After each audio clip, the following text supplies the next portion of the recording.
Hey, AP Physics students, how about a few hints for assignment T 5.1? And that's number 29 and 30. And this is about the law of conservation of momentum.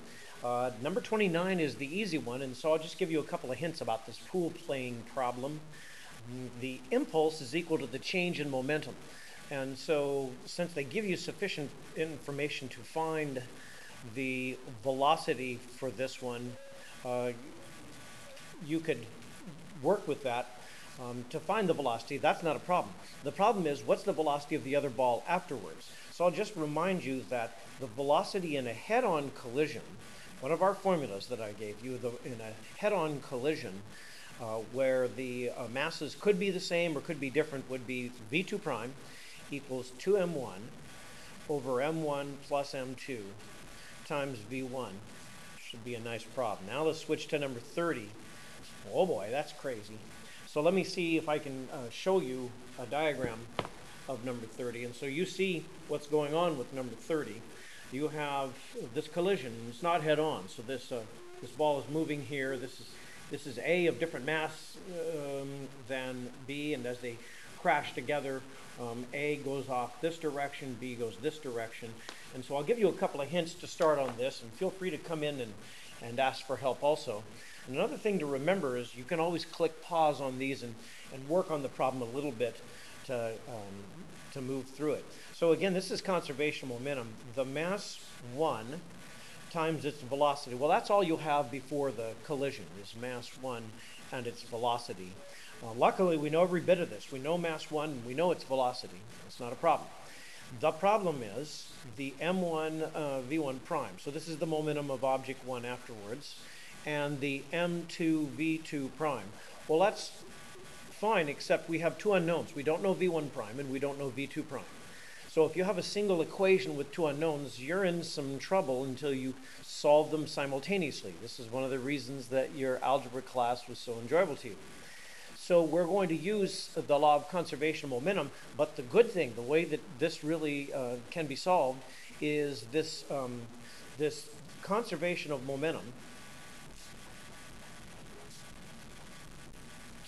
works in both the horizontal and vertical directions. So the horizontal momentum must be the same before and after the crash, and separately the vertical momentum has to be the same before and after a crash. That's going to be the thing that saves the day. So I'll just give you a hint about starting. For instance, if you look vertically, the object was moving only horizontally. So that means that vertically nothing was happening before the crash, and afterwards the things that are happening have to cancel. So the total momentum beforehand is a zero. Well, afterwards, then you've got the vertical component. So I'll just give you a little hint about this. It would be the mass times the velocity. The mass 0.025 for that first object going, now we'll call it V sub A, but we want V sub A in the y direction.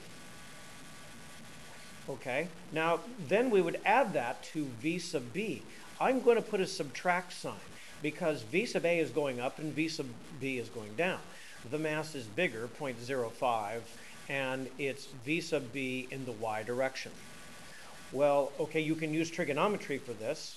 Then you'd get 0.025 VA sine 65.05 VB cosine 37 degrees.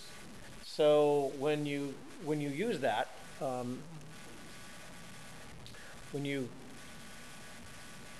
if you look at this, you have two unknown still, and that's okay.